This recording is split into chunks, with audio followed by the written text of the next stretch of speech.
Good morning, fellow ruminators. Welcome back to another session, Rumination with Andrew. And it is my distinct pleasure to be with you one more time to discuss a very important topical matter. Now, this morning, we are going to look at the introduction of Orlando Patterson's work. That is book, Jamaica, the Confounding Island. Let me get back to this because I think that there is much to, The Confounding Island by Orlando Patterson. Now, it was published by, let me give you the entire title of the book. The Confounding Island, Jamaica and the Postcolonial Predicament, right? So he's already acknowledging that the Jamaican postcolonial situation is facing a predicament, right? And that we have not yet figured a way out of that predicament. Now, the book was published by the Belknap Press of Harvard University, and Harvard University is located rather in Cambridge, Massachusetts, right? And that was published in 2019. Now, the book opens up with his introduction, right? And then he has, of course, chapter one, in the introduction, he explained post-colonial failure, right? So he talks about the reasons why Jamaica has failed post-colonial, post-independence. And for those of you who do not know, Jamaica obtains its independence on August 6, 1962, right? So that is what you need to understand, that we got our independence. Jamaica got its independence from Great Britain on August 6, 1962. So this is what Patterson is actually responding to, the fact that Jamaica has not really developed after independence. That's a predicament, right? And this is what he is suggesting. Now, chapter one opens up with why has Jamaica trailed Barbados on the path to sustained development? The role of institutions, colonialism, and cultural appropriations, right? So in chapter one, he makes a comparative study, or he does a comparative studies on the difference between Barbados and Jamaica. Both countries were once slave-holding nations, right? And he is, trying to answer the question. He sought to answer the question, why is it that Barbados is much more developed than Jamaica? Now, that was an interesting read. I did not complete that read because I don't have the entire book, right? I'm reading, some excerpts rather, not experts, but excerpts from the internet. Now, number two, with chapter two, he deals with why is democratic Jamaica so violent, revisiting the democratic peace thesis.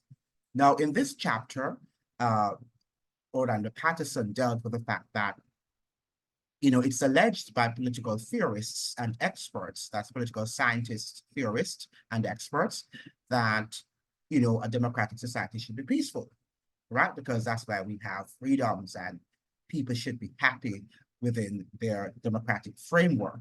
But he's wondering, why does Jamaica have, according to him, I don't believe we have a thriving democracy. I think we have a thriving democracy in the sense that people go out to vote, right? And the turnover of power, right? The successful turnover of power is quite peaceful for the most part, except when we had the CIA interventions around in the 1970s thereabout. But for the most part, successive administrations or governments turn over their power. If they lose, and there is absolutely no war surrounding that. We have not had any civil war since the 1970s, when the Democratic Socialist Prime Minister Manley was actually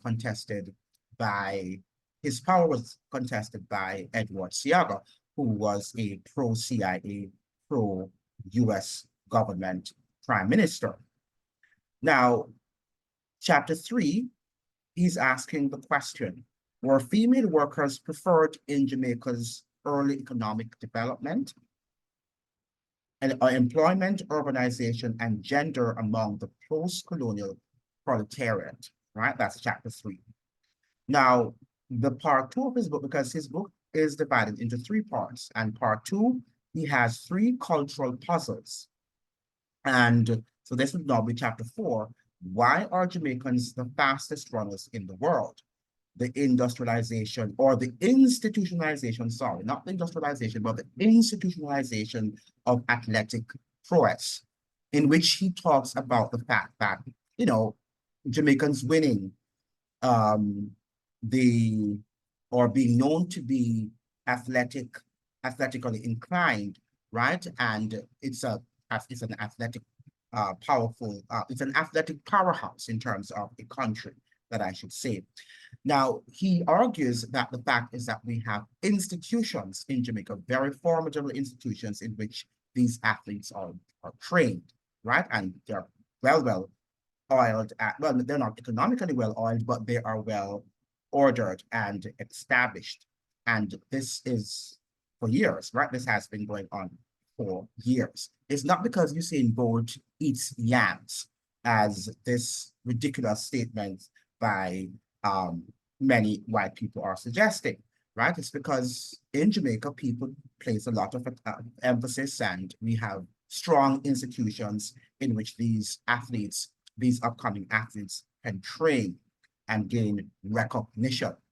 So that is what he is arguing, right? That it's built on strong institutions, as he suggests here, the institutionalization of athletic prowess. So people tend to place a lot of emphasis and value on athletic prowess. Now, we must understand that every country has its talent. And, you know, for example, in the Dominican Republic, people, you know, you have a lot of baseball players, right, who have actually cemented their prowess, right, in that world, right? The Brazilians are noted for their prowess at soccer, football, whatever you want to call it. Now, the fact of the matter here is that, you know, you cannot just look at one factor to suggest here that this is what creates great soccer players or football players in Brazil. But I think what many people are hinting at is that Jamaica is a very small country of under 3 million people. And why is it that they're beating these larger countries, which much more amenities and also with much more economic, you know, economic wealth? Now, chapter 5 deals with and asks the question, why did Jamaicans riot at a cricket match against England? The ritual of cricket in West Indian societies, right? So he looks at cricket in chapter 5.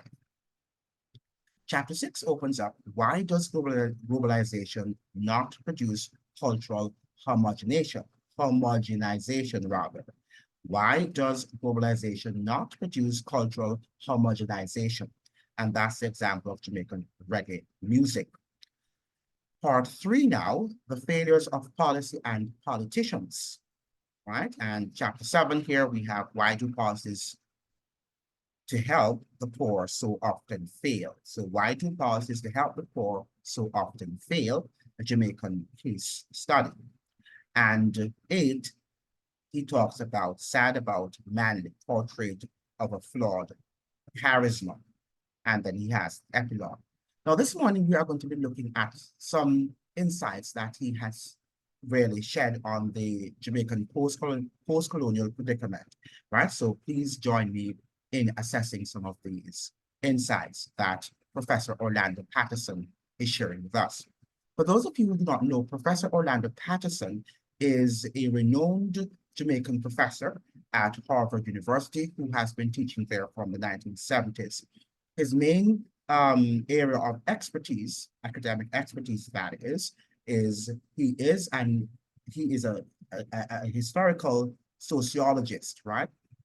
And one who is quite an expert at slavery and freedom. right? And one of the books that he has written that is very, very important that you read is Slavery and Social Death, right? So Slavery and Social Death by Orlando Patterson. Also a very important work of his that I think every person living in the Western society or in Western societies should read is Freedom in the Making of the West, right? Freedom in the Making of the West. He is an extraordinary intellectual and scholar, and someone who I think is an excellent, what should I say now, commentator on things afflicting post-colonial societies, right? Now, he opens up his introduction, which I think was very good.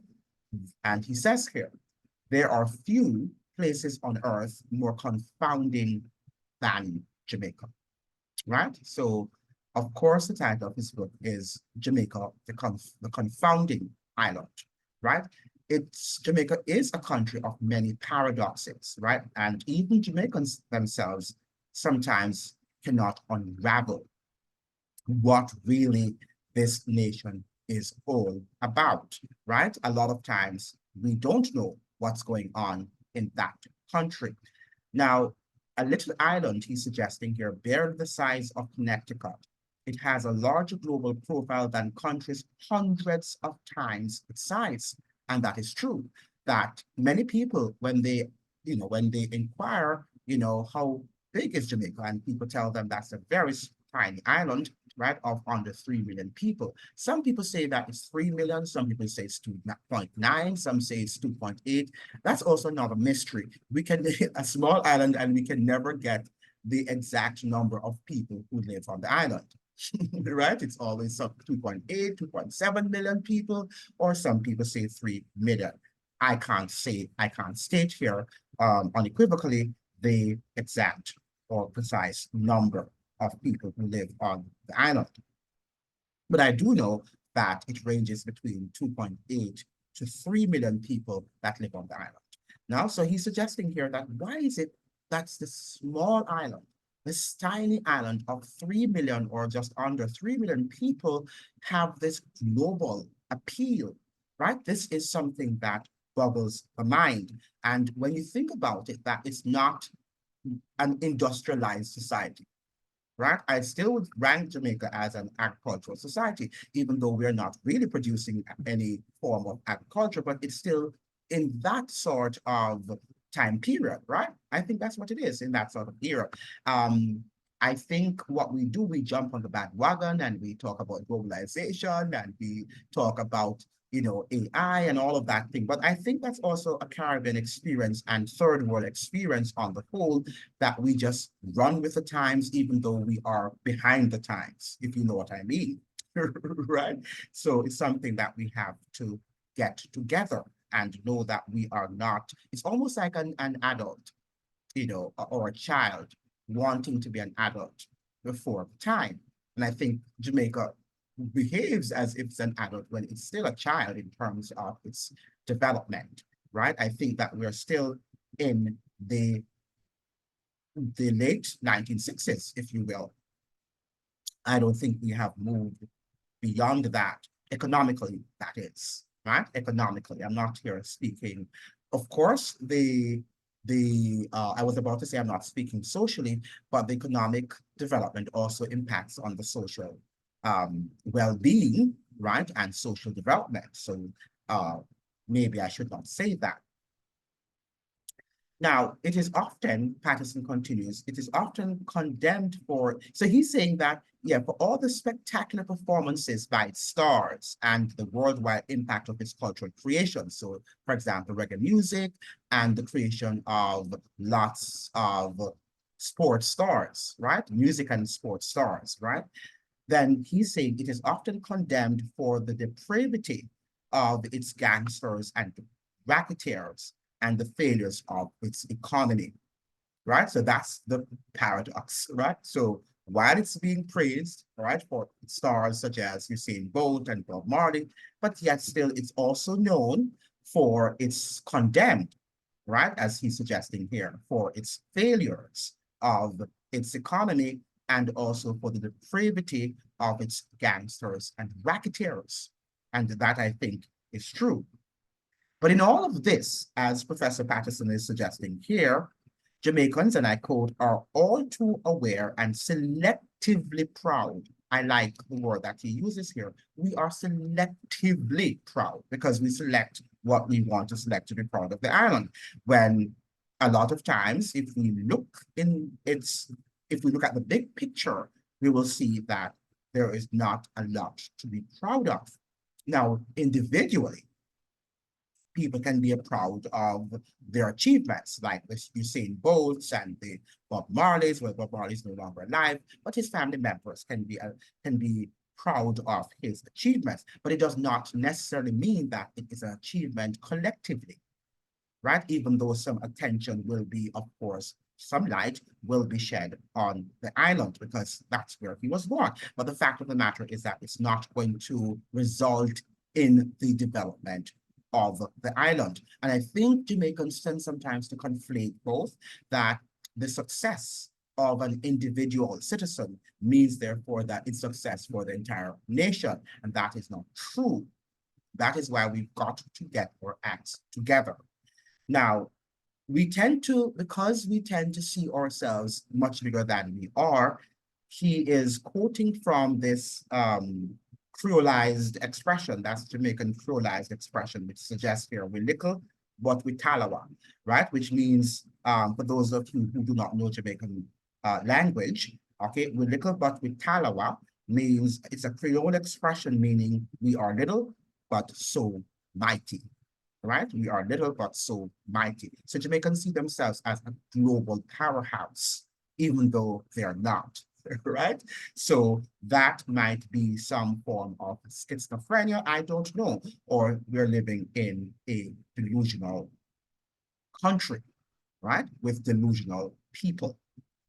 Now, he continues, in global comparisons, Jamaica has an unnerving way of ending up within either the best or the worst group of countries, and that is true, right? There is no middle ground for Jamaicans, right? We tend to be, from one extreme to the other, all right? Either we're very good or we're extremely very bad. That is the sort of Jamaican mentality, right? And we have done well in terms of, individual pockets of excellence, right? We've done extremely well. There's a professor at the University of the West Indies. I was talking to her years ago, and she asserted that there is no university that you can go to in which you will not see either a Jamaican professor, lecturer, or student, right? I mean, a small country like that, and the fact that we have not developed economically as we could or as we are capable of doing, right? But if you go to these universities, whether you go to the Oxfords or you go to the Harvards or you go to the Princetons or the Yales or all of these institutions, you are going to find at least one Jamaican and a top professor too, right?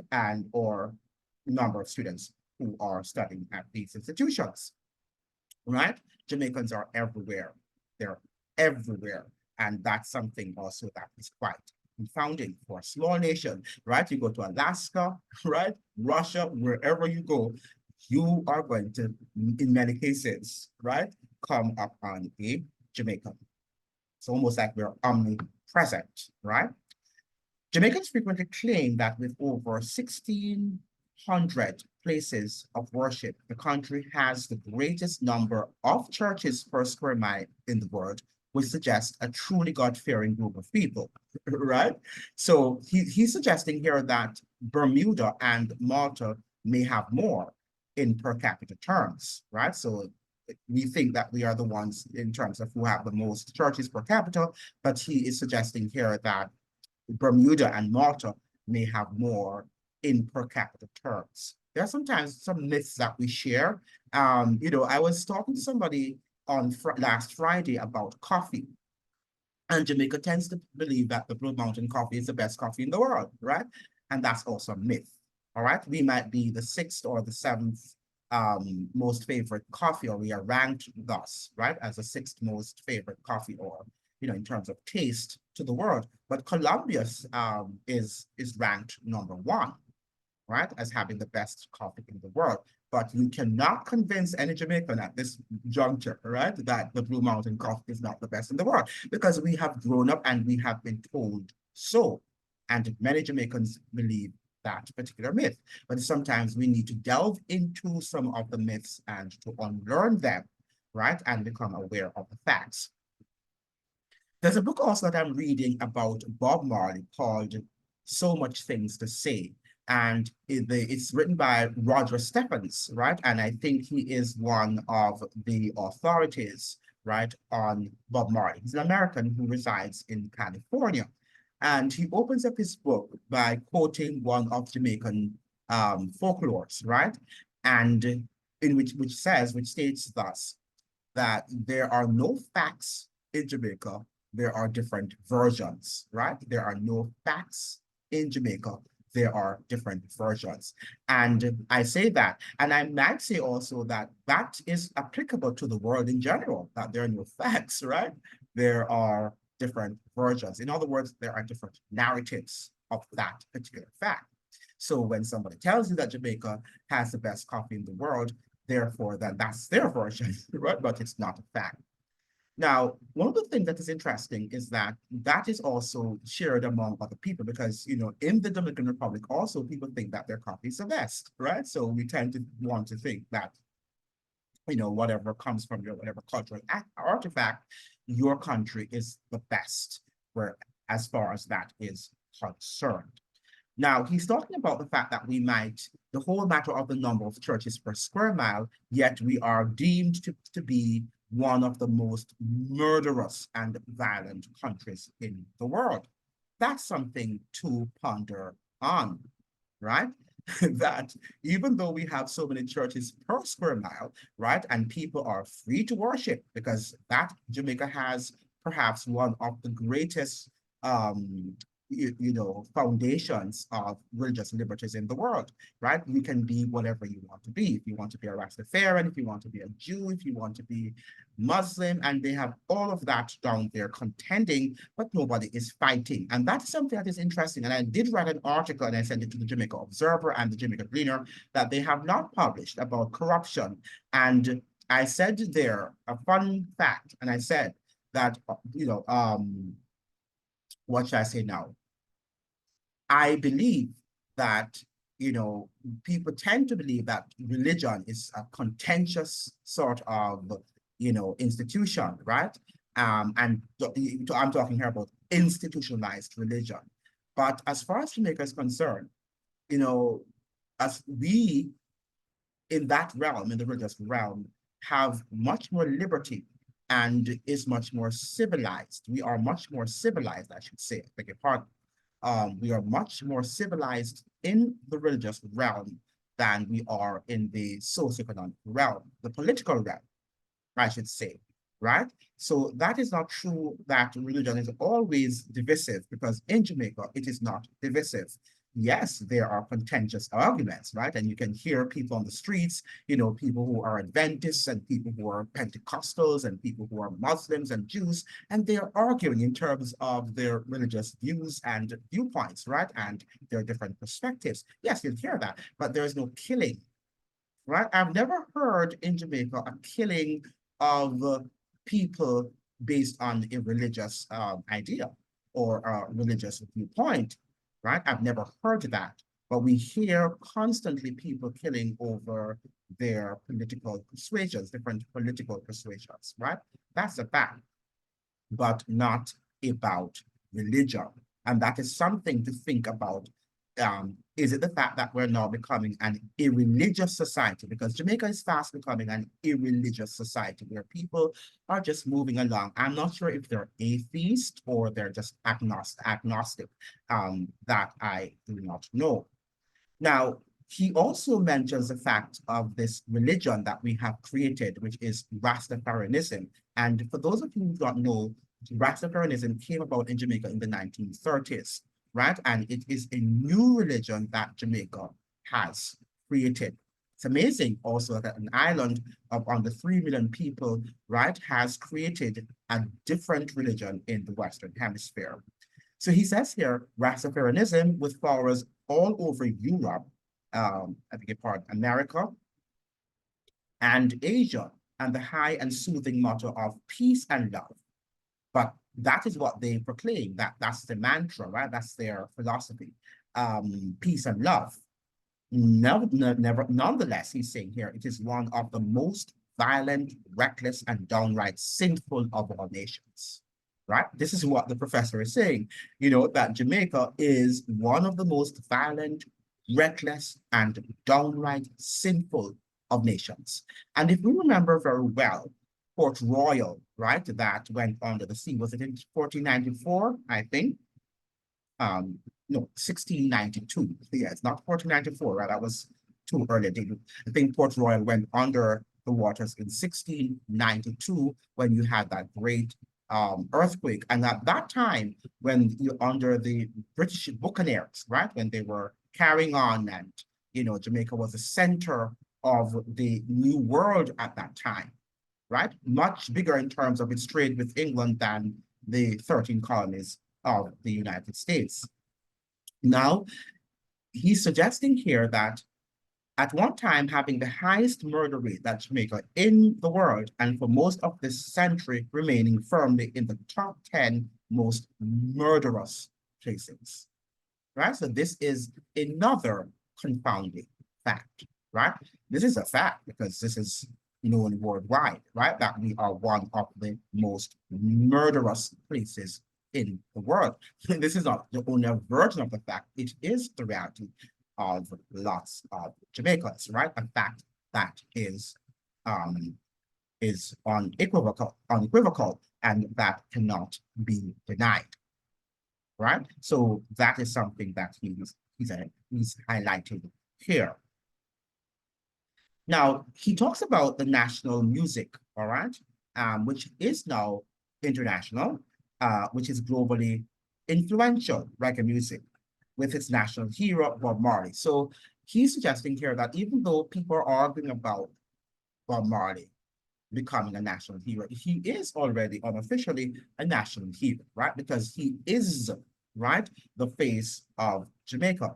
Now, he says that Marley is arguably one of the world's most recognizable voices of reggae music. His message of love, hope, and resistance, right, serving as inspiration to people of every faith and culture, right? I'm not sure what he means by every faith and culture that Bob Marley is. Bob Marley is no inspiration to me. Now, when I say he's no inspiration to me, I'm suggesting here, if Bob Marley was this great inspiration, and this is my question to you all, right? Why is it that Jamaica, of all countries that hold him as a national hero or unofficially hold him as a national hero, why can't we be inspired to do better economically and socially? Why? Right? As the professor suggested here, that he is an inspiration to people of every faith and culture, right? How does he know that? This is just an assertion by Patterson, but I don't think that he can prove that all faiths hold him as an inspiration, right? Now, one of the things that is interesting is that the country which tends to promote peace and love, as he's saying, through Rastafarianism, because that is the mantra of Rastafari. That's their motto, right? That peace and love and no problem man, as they like to suggest. Nobody's down there saying no problem man. Okay, that's a tourist gimmick, by the way. It's not true that people are just saying that there's no problem, right? Nobody does that. That's ridiculous. And it is something that is a manufactured understanding of what Jamaica is and who Jamaicans are, right? A lot of times people go down to countries and they tend to stay at these resorts and people put on the show for them, right? And they believe that that is the reality, right? But that is not the reality of the country. And you cannot go to a country for a few days, a week, or even a month and think that you understand the country. right? Because there's so many things to unravel about the country that it sometimes have to be there for even 5 or even more years to even understand, to get, an understanding of the pulse of the nation. And even then, after 5 years, you're still not understanding everything that needs to be understood about that country, right? So it's important for us to understand that. Now, its track athletes, Patterson here is asserting or is positing, its track athletes dominate the world and have run the fastest times on record. But off the track, Jamaicans are notorious for being among the slowest people to show up for appointments. And this is something that is very important. And this is something that might be also affecting our economic development, that we are always lagging behind, right? And we don't want to be on time and to be punctual, something that is very important for us to do. So he's suggesting that even though we run fast, at the same time, we do not move fast in terms of, doing our work and also meeting our appointments. So indeed, they take pride in their tardiness, that's what Patterson is saying, with another telling expression used with maddening frequency, being soon come, right? Jamaicans like to say that, soon come, which means that, I'll see you soon, which can mean anything from an hour to a week. And I think that they have that in Mexico and a lot of the Latino countries also. People say hasta luego, which means see you soon, right? And that could be maybe next year, right? Hasta luego, right? I like when the people from Madrid say hasta luego, right? That's how they say it so fast. But, at least the people, it's an expression, right? That people just say soon come or see you soon, right? And I think in Santo Domingo, people say te veo después, right? Nos vemos después, right? Nos vemos después. That's what a lot of people from Santo Domingo say, right? So when you hear them say nos vemos después, it doesn't mean that they're going to see you anytime soon, right? See you whenever, right? But that's just an expression, and you have to not take it literally, right? You have to understand the culture. For all its global excellence, Patterson is asserting here in athletics and music, which paradoxically is based not, as many may think, simply on raw talent, but on careful institution building. So that's what he's saying, that the whole athletic prowess that Jamaicans have, generally speaking, is not just built based on some, cultural DNA, whatever, right? That is in our genes, right? That some pseudoscientists have been suggesting, right? It's not within our genes, right? It's that it's built on solid institutions, right? In which people go and they are pretty much organized, right? And if we should organize other institutions, I think we would do well. But I think we also spend a lot of emphasis and expend a lot of energy on this athletic or these athletic programs than other institutions that we should build to develop the island nation, right? But that's what Jamaicans like, right? They just like to, and politicians tend to give you what you like, right? So you like your sports and you like to sing your reggae music, and when reggae music hits you, you feel no pain, right? So they don't care if the island is developed or not, because all you're concerned about, all right, are music and and sports. That's all you're concerned about. That's all most Jamaicans are concerned about. Music and sports, particularly if these stars, right, these sports stars and music stars are internationally acclaimed, right? Something that I thought was interesting was the fact that Bob Marley is coming from the lower echelons of Jamaican society, right? That's where he came from, right? An impoverished family, right? But recently when they had the biopic movie there, that's the trailer, the movie that the movie that they had in Jamaica on Bob Marley that will be released on February 14th. Notice that all the people that were there were Jamaican upper class elites, right? And the elites coming from and the global elites, right? These are the persons who were invited, right? The ordinary Jamaican was not invited, unless you were a baptized member, I should say, of that elite club. Right? So the Sheldon Fraser Prices, who also was is coming from rather, the lower stratum of society, but she is now a baptized member of the Jamaican League because she is a world acclaimed athlete, right? She is one of our track stars, right?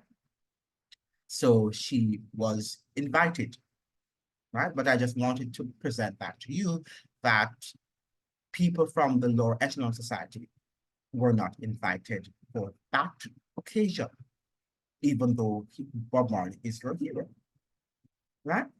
Bob Marley is in fact the hero, and he has inspired you, right? But whatever thing is being held for him, you cannot be invited, right? Because you are not at that level.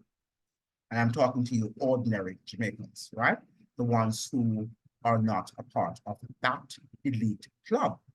Something for you to think about. Now, so the whole matter of soon come, the fact that we are not really a culture that is predisposed to arriving on time and to complete activities on time, something that might be affecting our economic development. Now, the soon come here he's positing may have something to do with that, which or lack of economic development. But even here, the place confounds. But even here, the place confounds, whatever he means here. To the World Bank 2004, which has expended enormous, unsuccessfully has here in parentheses, effort trying to turn its economy around, the island presents an inexplicable economic conundrum. Now, this is where I part company with Orlando Patterson, right? Who is a professor at Harvard University, of all places.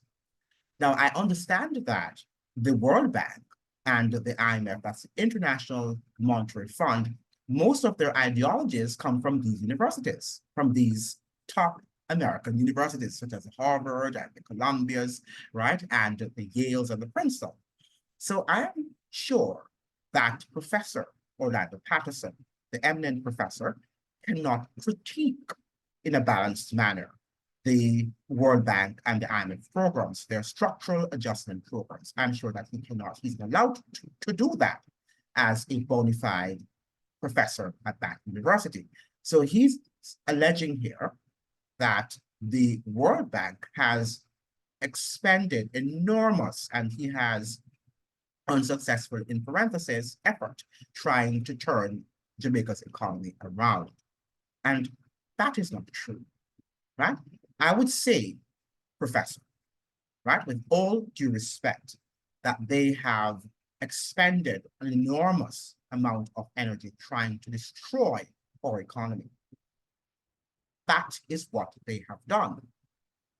Now, Professor Patterson has decided that he cannot build on the history of the World Bank and the IMF in Jamaica because he doesn't have enough space to talk about that.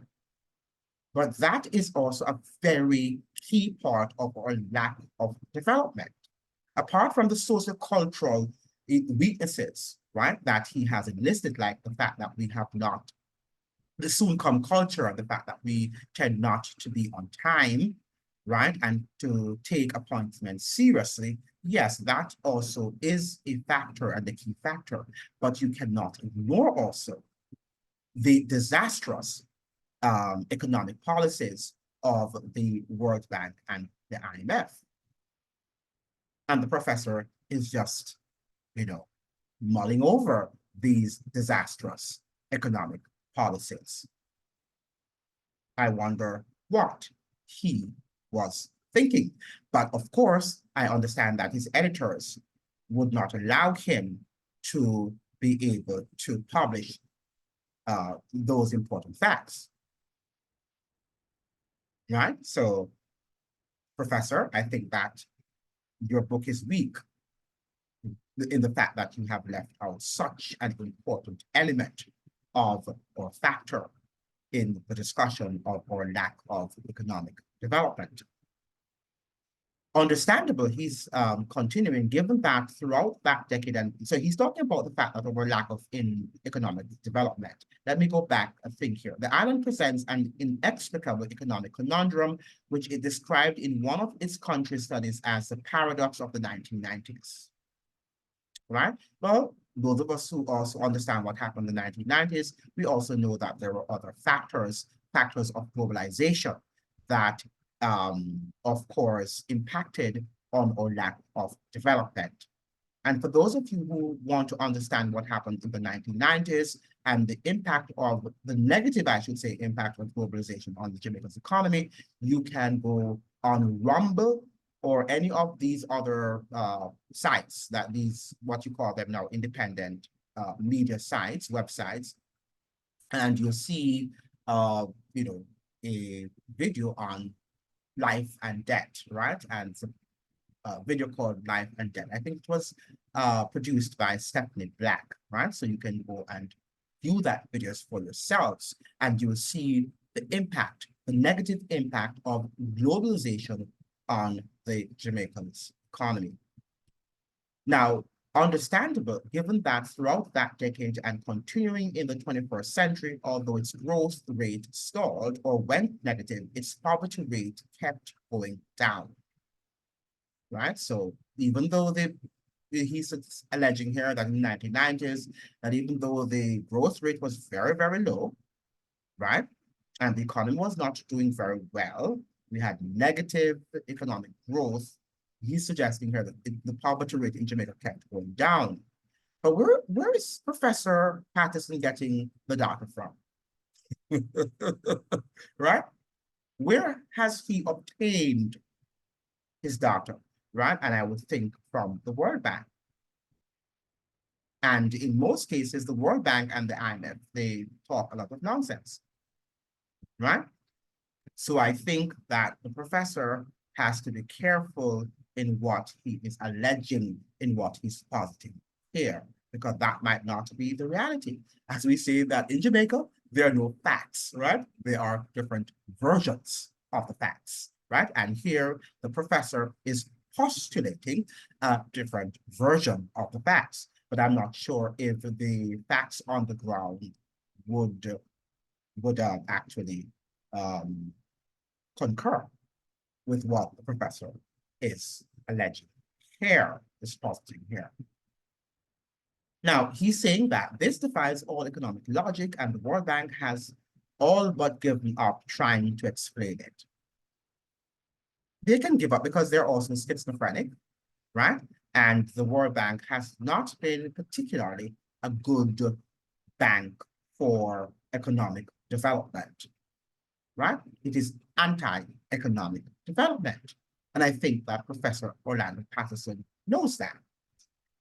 So I don't understand. He's being hypocritical here when he's suggesting that they have given up, you know, in terms of trying to explain the Jamaican economic conundrum. Right? It's a conundrum to them because they don't want to understand it. It's best if they don't understand it because they will have to make amends, right? Because every scholar on the World Bank and the IMF know that the World Bank and the International Monetary Fund are economic poisons for economic development, for real, I should say, for veritable, for true economic growth and development. That is a fact. And all you have to do is to read the literature from all these countries in which the IMF and the World Bank have operated. You just have to read the literature. It's clear. And speak to the people and the politicians who lead out in these policies. Just speak to them and look at what development has been wrought when these IMF structural adjustment programs have been deployed. Just do it, you know, and you'll see that's obvious. I don't think that Professor Orlando Patterson, who is a well-traveled professor and someone who should know that fact, somebody who reads extensively, should be stating this here, right? This is shameful, Dr. Patterson. Now, he's suggesting here, equally perplexing is the fact that after several decades of economic stagnation, the island's economy has suddenly come to life under a new generation of young leaders. And I think those young leaders are Dr. Nigel Clark and Mr. Andrew Holness, right? So he's here lauding their efforts, right? Well, this is actually before Andrew came to power, but he says in 2015, Bloomberg announced that Jamaica's little stock market was the best performing in the world, right? And that was by FISR 2015 from the Bloomberg website or organization, whatever it is. And Global Ranking and Finance in 2018 called Jamaica the best place in the world to start a business. Right? The best place in the world to start a business by these global elites, right? The billionaires, right? The people like the Bill Gates and the Amazons and so forth. Yes, it would be the best place to start a business. But for ordinary Jamaicans, right? That is one of the worst places in which you can start a business. And speak to people in the diaspora, right? You only have to speak to members in the diaspora, those who have acquired sufficient capital to start businesses, and they will tell you that they had to flee from Jamaica, right? Because the climate there is not good for starting business, right? It's not good. It's not true. This is not true. This is a different version of the reality, a different version of the facts, right? As the Jamaican folklore suggests. Now, but defying economic, social, and medical logic seems to be a specialty of the island, and it is no accident that the term paradox appears so often in both expert and lay attempts to understand the place, right? Because Jamaica is, in fact, a walking paradox, right? It is a walking social, economic, right, political paradox. It is. To take another example from its demographic history, during the second third of the 20th century, though it was an impoverished colony in a neglected part of the British Empire, the island's population went through an astonishing demographic transition from medieval-level life expectancy to one on par with the advanced nations. That is true, right? We have, back then, I don't know if we still do have an excellent public health system, right? You know, and I think it is largely due by the fact that our nurses and doctors are well-trained doctors and nurses. I can say that, I can vouch for that, that we have some of the best trained doctors and nurses in the world. And every year, the United States and other countries, Britain and Canada, you know, are flocking the nation because they cannot have enough of our teachers and nurses, right, and doctors, right, or medical practitioners, right? So that is in fact true, and we have to give props not to the system per se, but to our well-trained doctors and nurses, who for the most part are dedicated and work overtime to ensure that the populace is healthy, given the challenges, right? The challenges that we have in terms of the constraints, right, on our medical infrastructure. Now, a lot of time, this also it goes right back to the IMF and the World Bank because of their policies, that if they had given us more fiscal space, then the government would be able to invest more in the healthcare industry and also in education. But they have not given us, right, Mr. Patterson or Dr. Patterson, Professor Patterson, whatever you will, they have not given us the fiscal space. And you know that, right? But you are not acknowledging that fact. Now, I'm not going to blame you because I know that you're writing for these behind the walls, right, of these prestigious institutions, right? And lots of these clauses come from those hollowed walls, right? I know, I understand that, right? So I shall not blame you for doing that. Where I do blame you, well, find another editor, right? You could have found another editor to publish this book and to write candidly, right, on the factors and the challenges that are affecting modern Jamaica. Now, so he's suggesting here, now, one might think, and Patterson continues, one might think that with so much violence, such poor economic performance, so many head-scratching paradoxes, Jamaicans would be an unhappy lot, right? Not a chance. In the first World Happiness Report of 2012, and Sachs, this report came from Helliwell, Layard, and Sachs 2012, Jamaica ranked in the top happiest quarter of the 156 countries measured. And while that organization has reported a decline since then, the Britain-based Happy Planet Index, New Economics Foundation 2016, begs to differ, finding Jamaicans in 2016 to be one of the 11 happiest populations on Earth.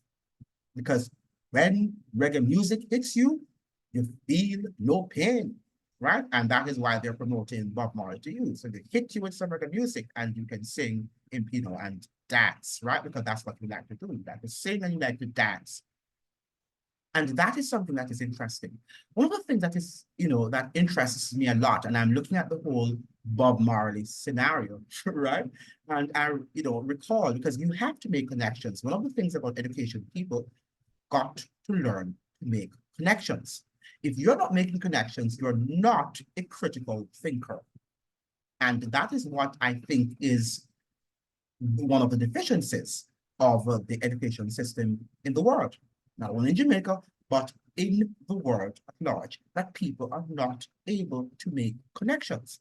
And one of the connections I'm making here is the fact that during slavery, the slaves, right, to mask their pain and suffering and to diminish it, and rightly so, they had to what? They had to create these work songs, right? And they sing and they worked under such gruesome and brutal climate, right? They had to endure that sort of, hardships, right? And agonies. They were being whipped and, the laborious nature of their jobs.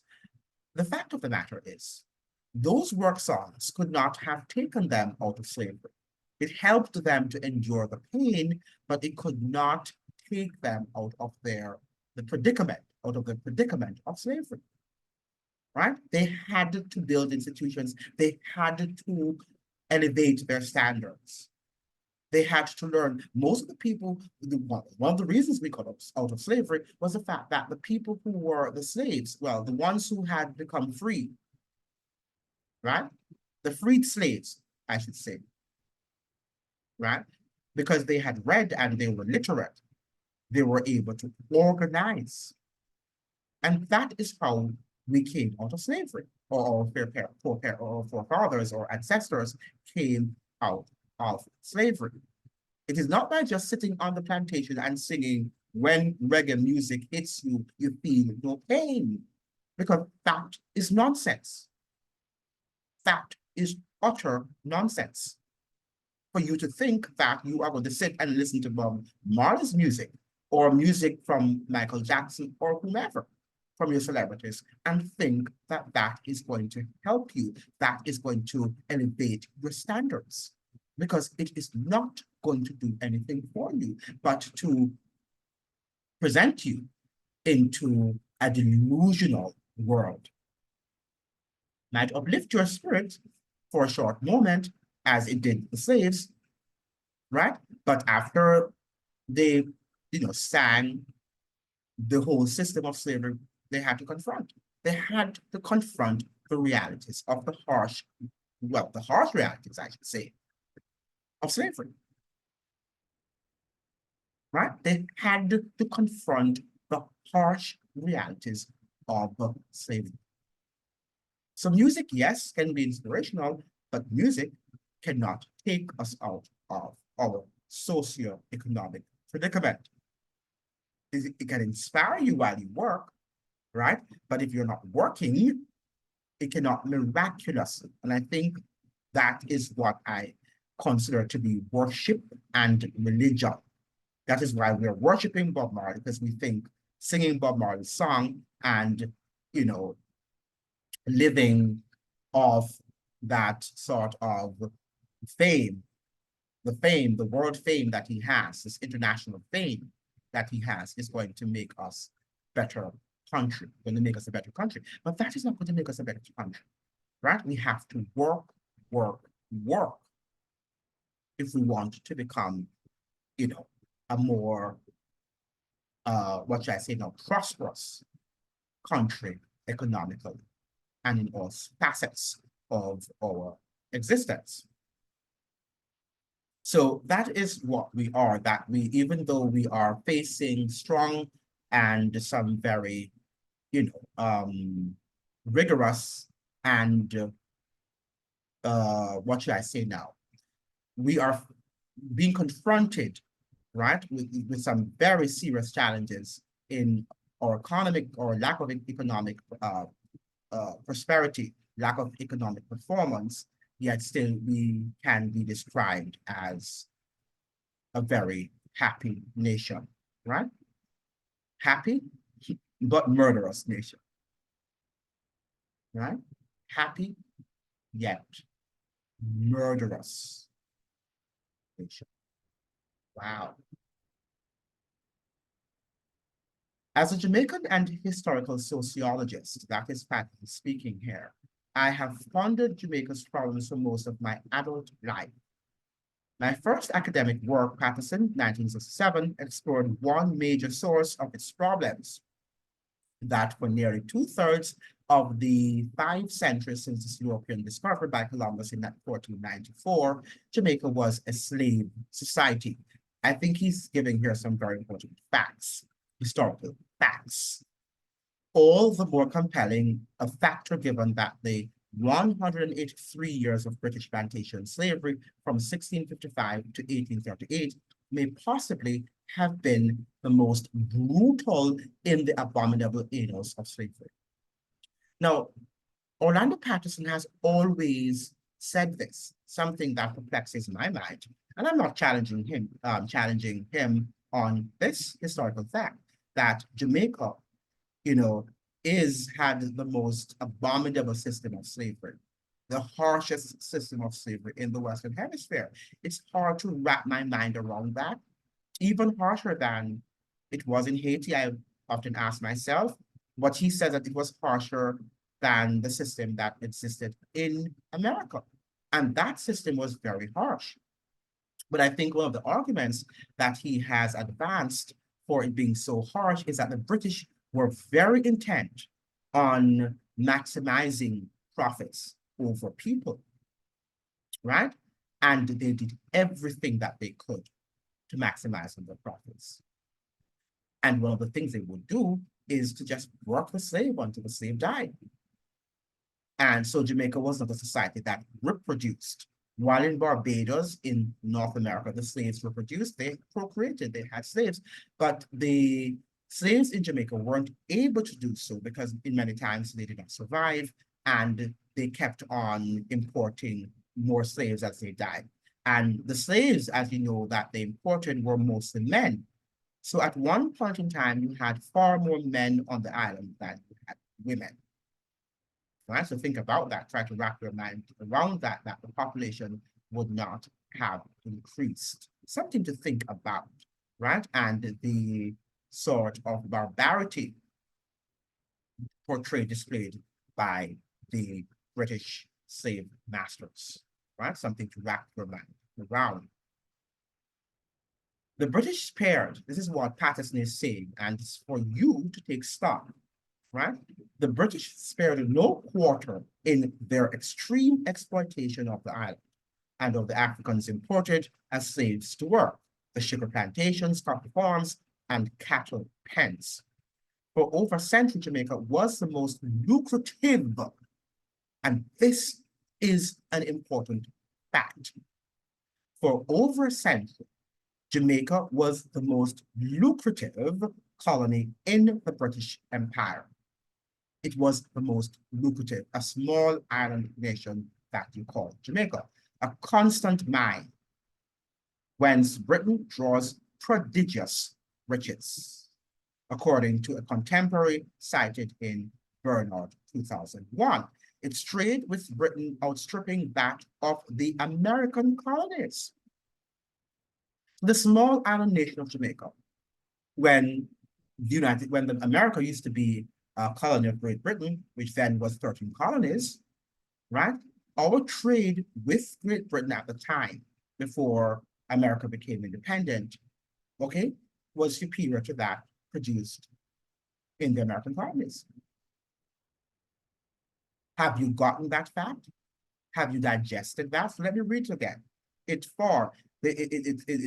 trade with Britain outstripping that of the American colonies.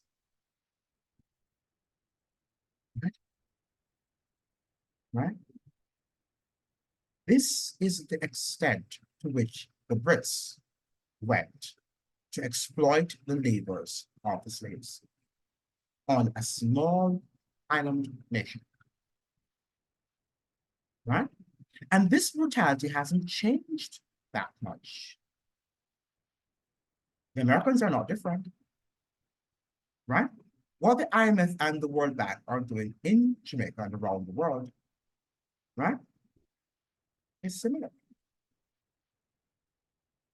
Right? Their strategy is similar. Right? To strip you of every economic resources that you have there. And they don't care. Now, in chapter 1, he's now giving, because this is the introductory chapter, the economic and physical savagery of the British that made this vast production of wealth possible took an unspeakable toll on the slave population, which, unlike that of America, never reproduced itself. The slave population in Jamaica never reproduced itself. And this is something that the same thing happened in Haiti for the most part. Because at the time of the Haitian Revolution, the majority of the slave population in Haiti were coming from Africa, right? Recent arrivals from Africa, right? And that's why they were so fierce, right? Because they were not accustomed to that level of treatment by their inferior slave masters.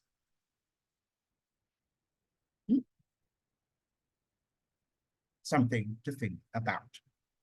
It says, but the Jamaican slave population did not take it passively, right? They did not take the treatment of the British passively. Indeed, the level of resistance, which took many forms, was perhaps unparalleled in the history of slavery, with a mighty British colonial army at one time forced to sue for peace before agreeing in a treaty to allow the rebels to form their own state within a state on the island with its own laws and rulers.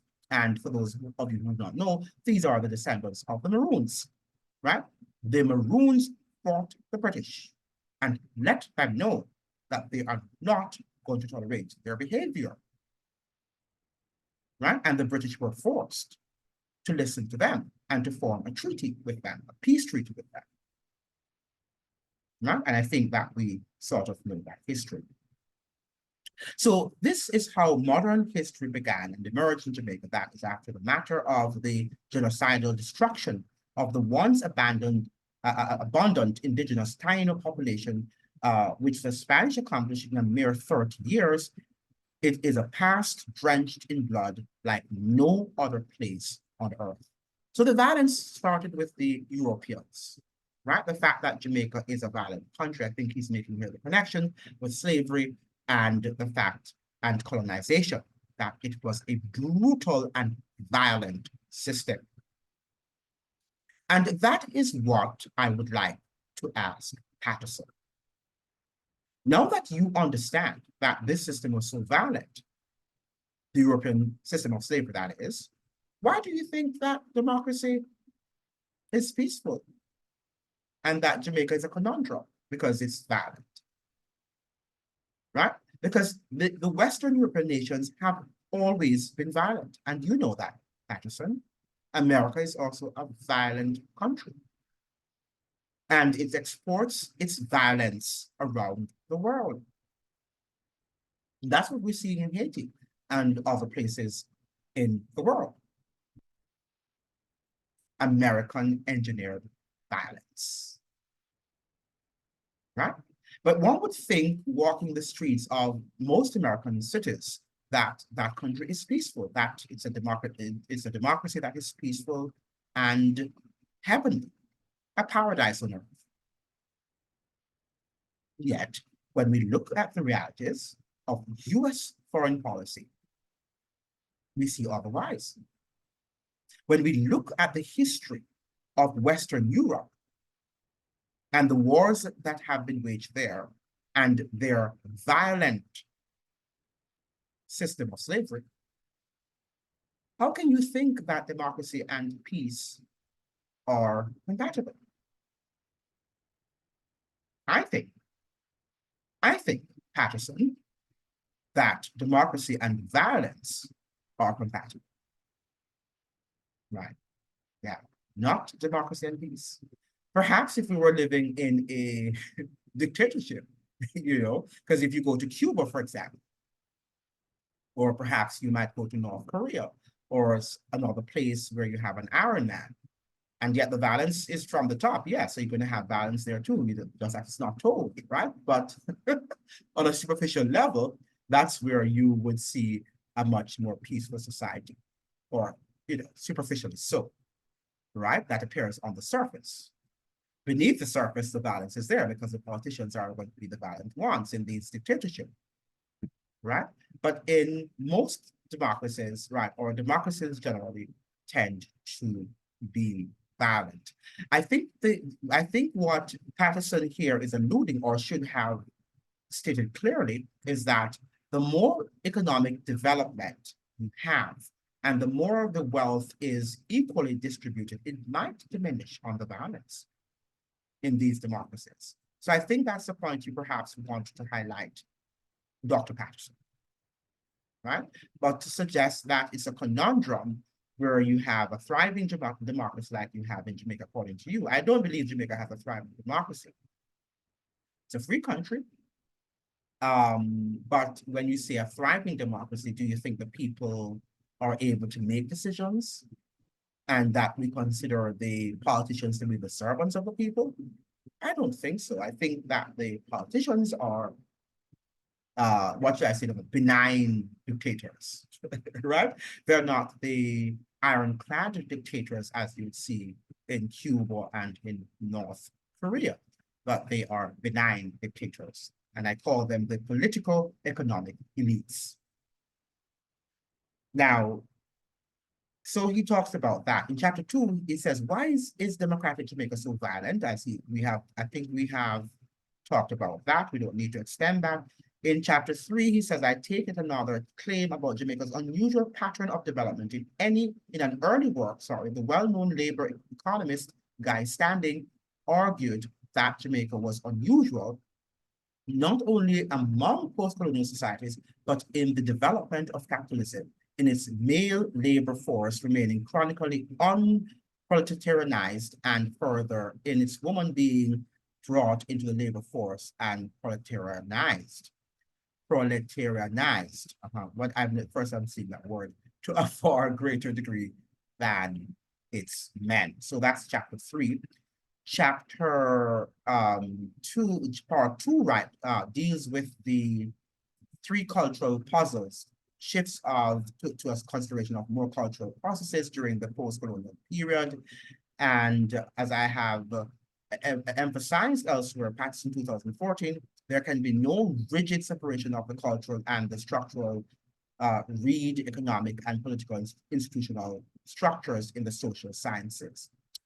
Chapter 4 examines what is likely the most confounding puzzle about Jamaica, to non-Jamaicans all over the world, how can a little nation of less than 3 million people outperform the rest of the world in sprinting, which we have already said that Patterson believes because of the formidable institutions surrounding that you know, known fact, that well-known fact that we are some of the greatest sprinters in the world, because Jamaicans, place an inordinate amount of emphasis and focus on track and field, right?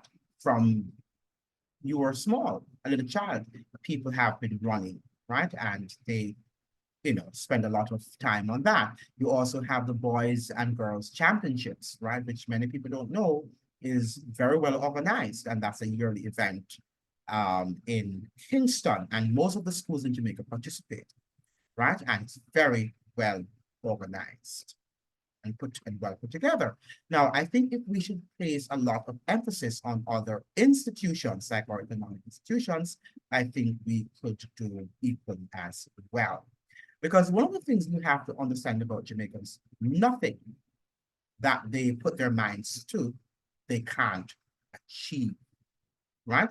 If you want to challenge a Jamaican, and the worst thing that you can tell him or her is that he or she can't do it, right? Because they will do it and even outperform you and others who might think that they could not have done it, right? So be careful in telling a Jamaican that he or she can't do something, right? Because they will outdo themselves and outdo you, the person who's leveling that assertion.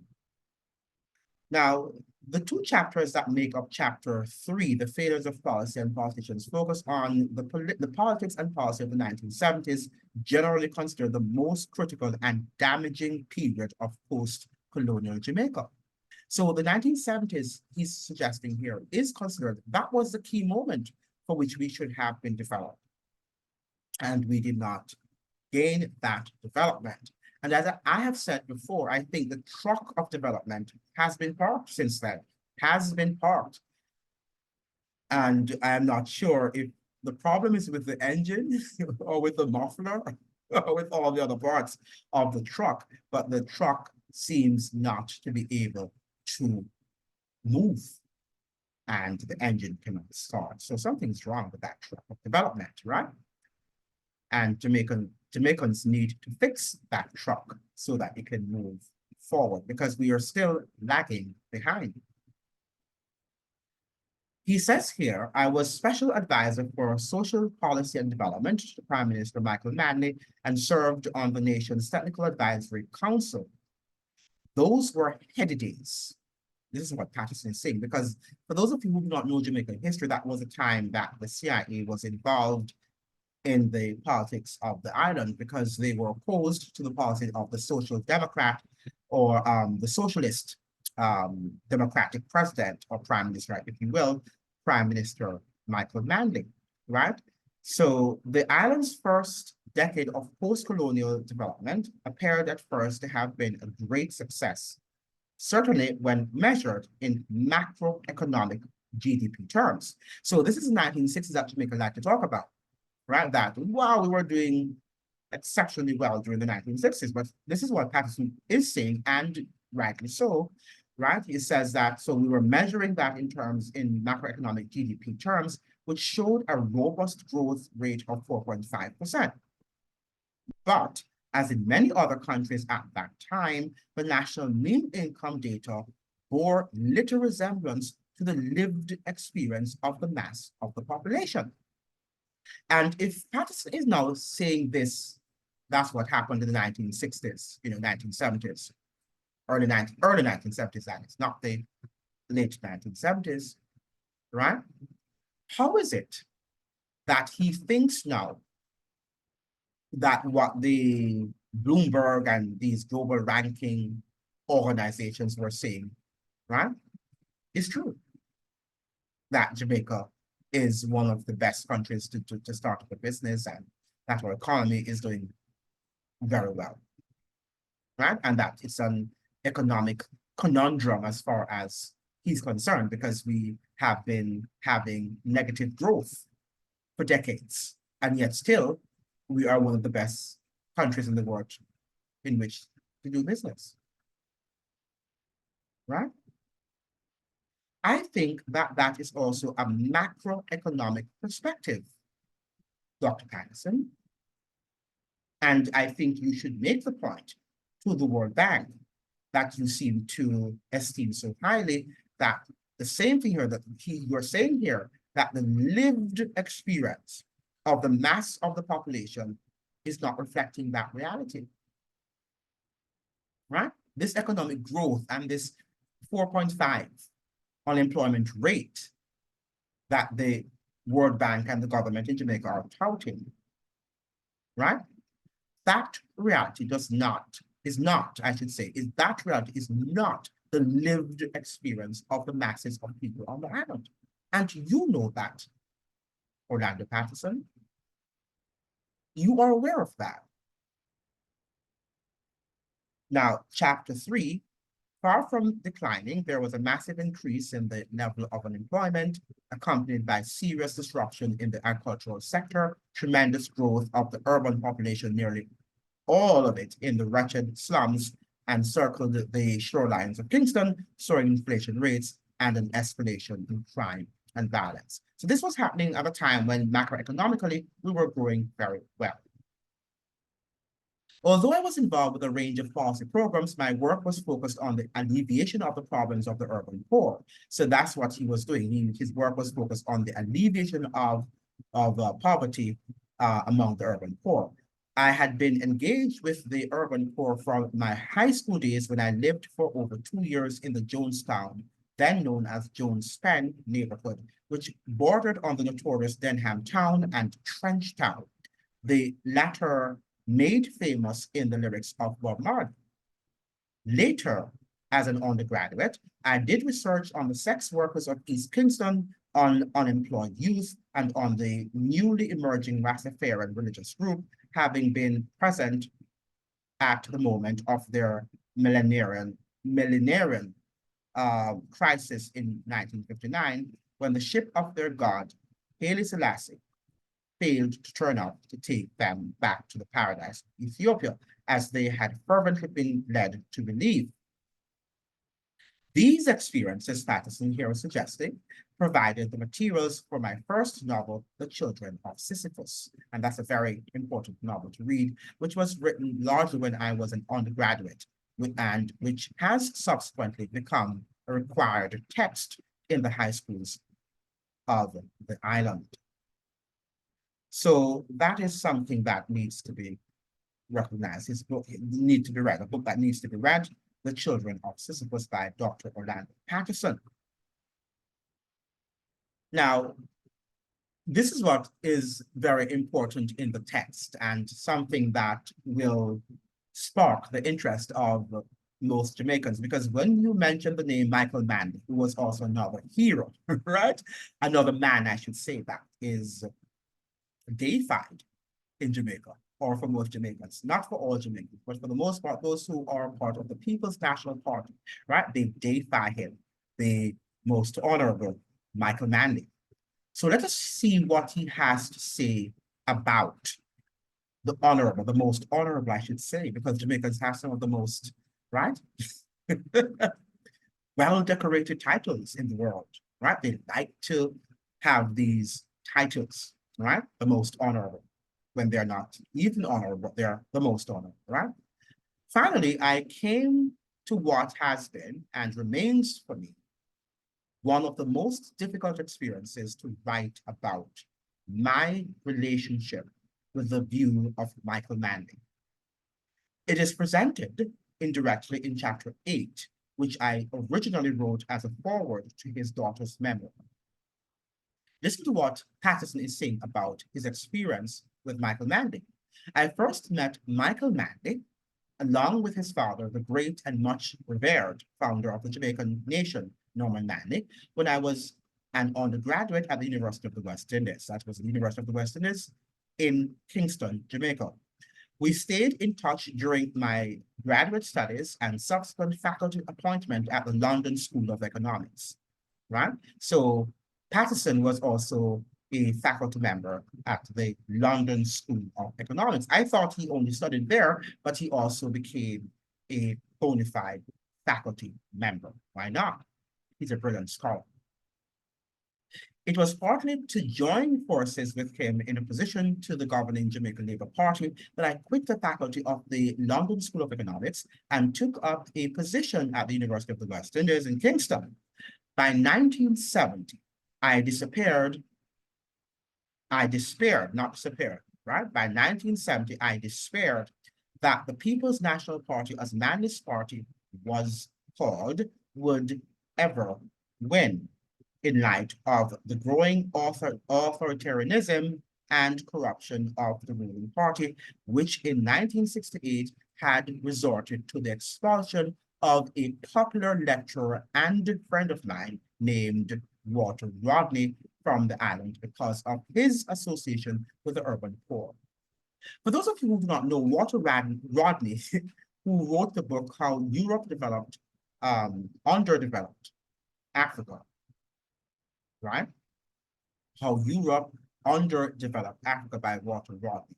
Extremely brilliant scholar, right? From the country Guyana. Now, he was a professor after he left England. He was a professor at the University of the West Indies in Kingston, right? Because at that time, the University of the West Indies Mona campus in Kingston was a university in flux. It was a university where ideas contended, right? Some of the most brilliant people of the Caribbean converged at that university. Even the Derek Walcott's, right, the favorite or the much acclaimed rather, St. Lucian poet, all right? He also studied there at the University of the West Indies in Kingston, right, at the Mona campus. Now, when he was evicted because he was not allowed entering Jamaica because, Jamaican politicians thought that he was gaining too much traction among the poor class because he was educating them about the spurious and the false independence saga, that took place in Jamaica in 1962. He knew that the independence that we had in Jamaica was not a real independence, right? And he was telling the poor and how much that the whole notion of colonialism was colonialism in a new name. That was our form of independence, right? Was really colonialism in a new name in which the guards changed arms, right? So you had the Americans who now would have been our new colonial masters, right? And I'm sure that would have been very, very empowering, I should say, for the masses of Jamaicans who, were learning from Walter Rodney. So Jamaican elites, the Jamaican elites and their party and the politicians, the governments, both PNP and the JLP, thought that Walter Rodney was a threat to Jamaica, right? So he says here now that this is not Patterson speaking. I decided that the time for loyalty was over and that the time to exit had finally arrived. By the way, he's talking about the fact that he was actually held up at gunpoint on the campus because while he was leaving home, right? So he was leaving the University of the West Indies for home when he was prevented at gunpoint from leaving the campus, right? He's suggesting here because he was a major participant in the Walter Rodney's protest, right? Because there was a massive protest on the island against the government decision not to allow Walter Rodney to enter Jamaica, right? And so those of you who don't know that history, that Walter Rodney had become a persona non grata of Jamaica. He could not enter, he could not visit that island nation. So he's saying that, when that happened, after the fact that they had evicted Walter Rodney, or he wasn't allowed to enter the country, I should say, that and the riots that happened afterwards, and that he was held up at gunpoint, he decided that he had to leave Jamaica. He made that very hard decision to leave the country of his birth. So he says, I went to Harvard as a visiting scholar in 1970, and the following year accepted its offer of a tenured professorship.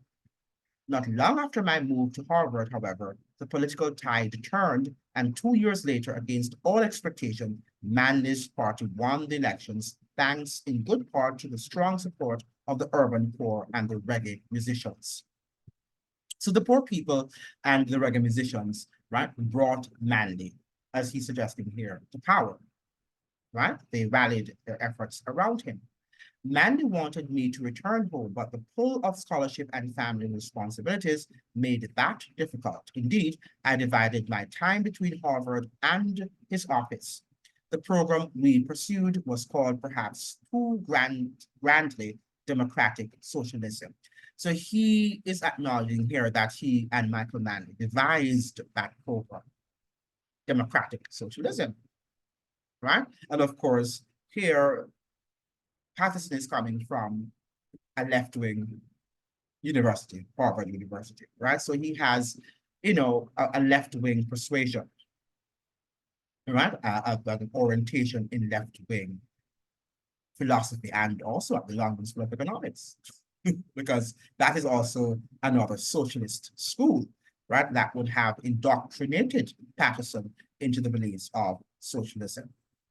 So that would suit Orlando Patterson very well. It was, in fact, straightforward social democracy, modeled almost in its entirety on the program of the British Labour Party and other left-of-centre parties in Western Europe. So Patterson is here declaring that the Michael Manley's philosophy, political philosophy, he was not a democratic socialist. He was practicing more a form of social democracy, right? I don't know the difference between both. Do you? Between democratic socialism and social democracy. You perhaps can enlighten me. That, however, was not how it appeared to the island's the bourgeoisie, or for that matter, the American CIA during the height of the Cold War and soon after the adventures of Fidel Castro. So the Americans did not take that lightly, right? They did not want to have another Cuba in the region, right? So they started to destabilize the country under the Michael Manley regime. Even though his advisor, Michael Manley's advisor, primary advisor, was this Harvard intellectual, right? Intellectual professor.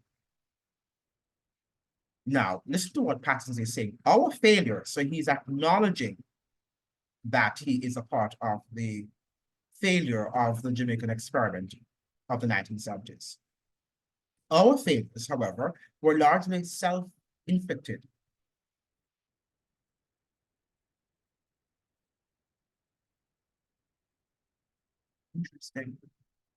Interesting, right? That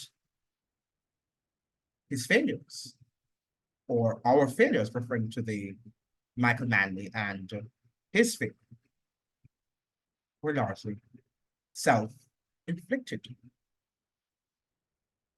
We tried to move too far too fast. Our problem during the first term was not a lack of funds. Tall, articulate, and unusually handsome, Manley cut such a grand figure on the world stage with his rhetoric of a new world order and leadership of the non-aligned movement that the enchanted social democratic leaders of Europe were willing to prop us up with all the funds we needed. So Michael Manley had a soaring rhetoric, right? And he was able to convince a lot of people in the third world and also in Jamaica about his so-called viable socioeconomic development plans and strategies, right? Now, he's saying here, that's Patterson saying here, that change in the second term, that's in the second term of Michael Manley. Michael Manley had two terms, by the way. For those of you who are not Jamaican, Michael Manley was prime minister in the 1970s from 1972 to 1976. That was his first term. And then his second term was from 1976 to 1980, right? So just to lay the foundation there for you. So that change in the second term, and his second term would have begun in 1976. So that changed in the second term when the economy nearly collapsed under a massive balance of payments crisis. That took place in 1976. Our problem was an inability to follow through with the numerous projects we instituted, some of them half-baked, nearly all lacking in capable leadership, right? The tragedy of radical change is that you can't implement it without able managers.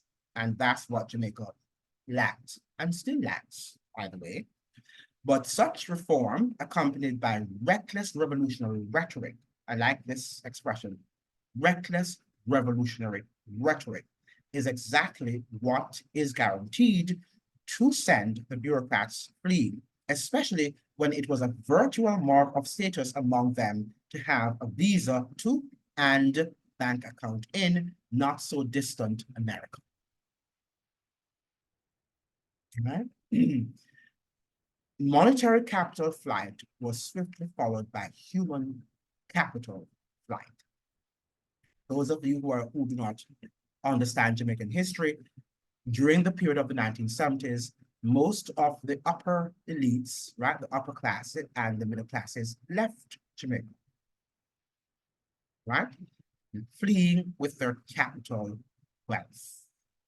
So there was a massive capital flight from Jamaica to the United States and Canada, among other countries, in the 1970s.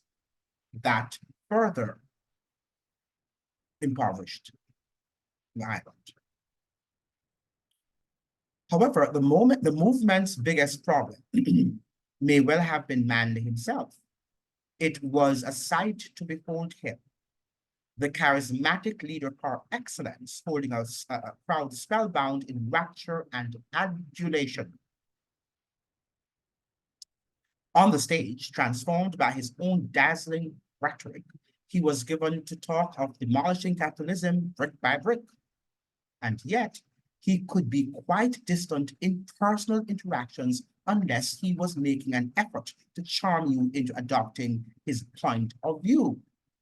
So even though Michael Manley understood the plight of the poor, of the working poor in Jamaica, right? He understood their plight, but he wasn't able to connect with them. That is a paradox. He was distant from their socioeconomic realities. He understood it theoretically, but practically, from a pragmatic perspective, he did not. Because what you have to understand is that Michael Manley emerged from the elite. He hadn't gone through poverty. He doesn't know. He didn't know, I should say, what poverty was all about. Right? But he read about it and he saw it around him in Jamaica and in the countries to which he might have traveled. And he was able to express it using soaring rhetoric. But it doesn't mean, therefore, that he was able to connect with the poor masses. And that is what you need to understand about some of your leaders. Sometimes they can articulate very well some of the issues that you and I are being confronted with, but they don't understand really our plight. They can't connect with us, right? Because a lot of times these are lived experiences and only lived experiences count. Hope you understand what I'm trying to articulate. Okay, he was at heart, that's Mr. Manley, and this is now Patterson continuing his assertion, his postulation about Michael Manley. He was at heart an intellectual. He was. And if Patterson, who I deem to be an intellectual, saying that about Michael Manley, right? You can say, because this guy, Patterson, you might disagree with him, and I have critiqued his work, rightly so, because I am a thinker, but he is an intellectual, right? He was an intellectual. He was at heart an intellectual. My most animated discussions with him were about ideas rather than the details of the policies. This is what caught my attention, that his conversations with Michael Mann, that's Joseph Orlando Patterson's conversation with, or conversations with Michael Mann, were more on ideas, theoretical ideas, theoretical ideologies than policies. Now, how can you be a prime minister and you're talking about theoretical ideologies and not about policies? If you have actually employed this guy, this Harvard University professor, to advise you on your economic and socioeconomic policies, why is it that you are just talking about rhetoric and ideologies, theoretical ideologies? Shouldn't you be talking? Shouldn't you spend more time on connecting the link between your ideologies, your theoretical ideologies or frameworks, and that of policies? Because at the end of the day, it's the policies that count, it's the policies that matter, not your theoretical frameworks or your theoretical ideologies. But Manley was so intellectual that he was not concerned primarily about the policies that he was trying to implement to improve the lives of Jamaicans. He was more concerned about dispensing his intellectual abilities and capacities. Fascinating. Fascinating indeed. And it boggles the mind. So this was an intellectual competition. To me, it was a match between both of them to see who perhaps was more intellectual.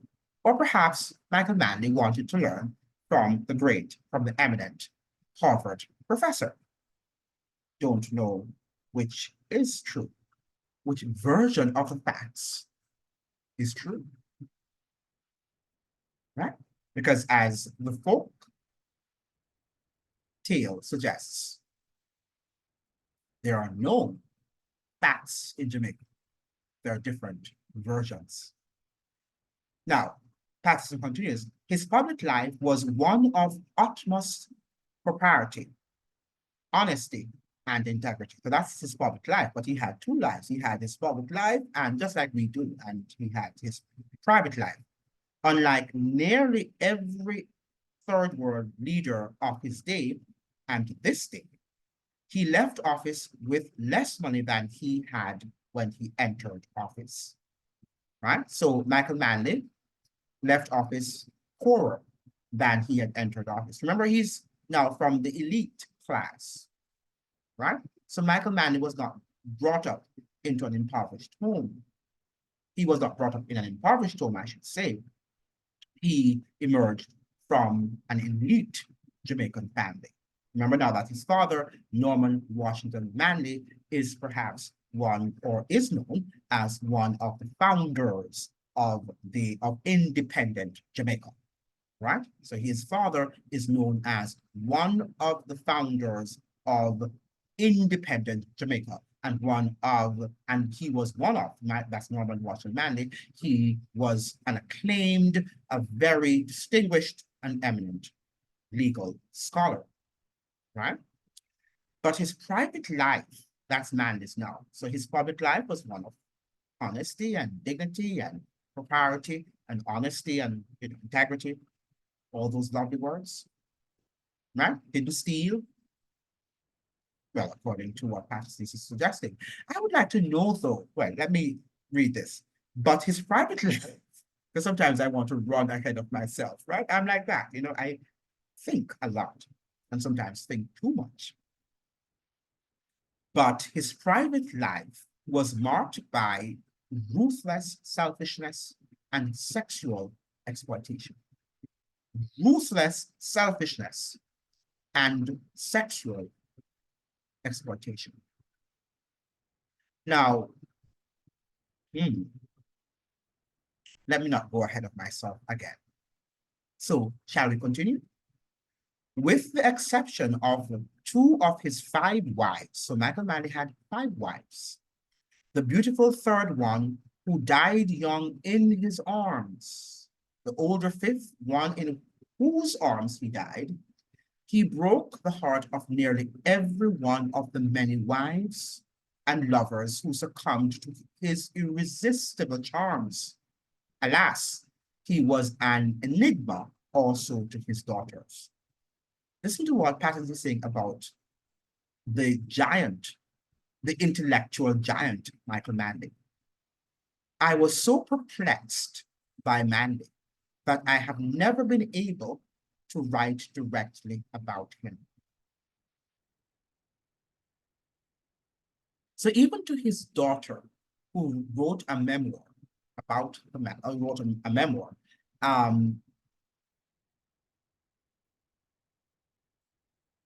Michael Manley, her father, and I think that's Rachel Manley who wrote that memoir, to whom he refers, she found him to be an enigma.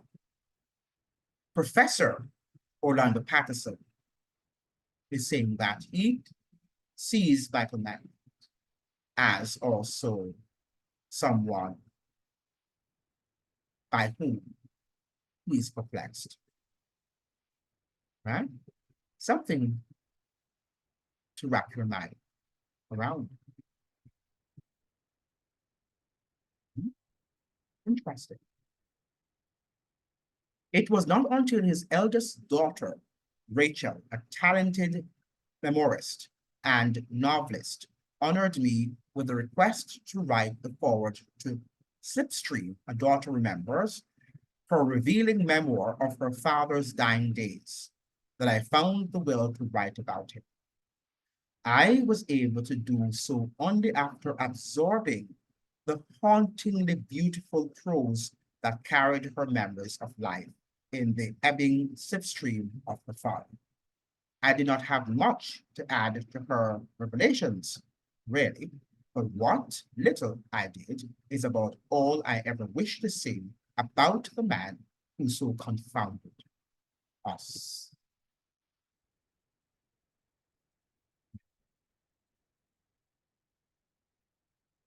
And perhaps that is one of the reasons why Jamaica is a confounding island, right? Because whether we like it or not, apart from being Bob Marley's nation, where, you know, everybody wants Bob Marley to be a national hero, Michael Manley, even though he might not be the image, the face of Jamaica, but he certainly, by those who know him, is the face of the non-aligned movement and the new economic order, right? That was created in the 1970s, right? A well-known Jamaican politician who was respected and whose life is still respected by members of the third world. But he was an enigma, right? A living, a walking paradox. And that is what Jamaica is today. But one of the things that is interesting about us is that we don't want to learn the truth, right? We still want to and still continue to embrace, right? The lies, the myths, the fables of what Jamaica and what Jamaica means to the world. and to you, a citizen of that country, right? We love to wallow in the myths. And Black people in general love to hear myths. And I think people in general, I should say, right? You've got to face the realities of life and understand that we have underperformed economically as a nation. We have not lived up to our true capacities. And yes, we have produced some excellent people, right, who have done well for themselves and their families on the world stage, but that cannot build our countries, our country rather. All countries in the world have produced excellent people, right? Excellent sports stars, musicians, scientists, educators, philosophers, you name it, right? At this juncture of the history, we tend to want to promote entertainers because we want to be entertained and we want to be eternally entertained.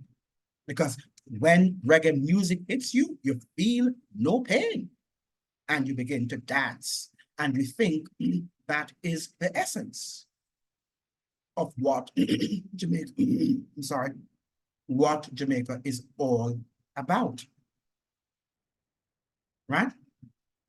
You think that that is the essence of the Jamaican culture. Just to highlight and to project your entertainers on the world stage. And they're your national heroes. You want to make them national heroes. And some of you are illiterate about these national heroes.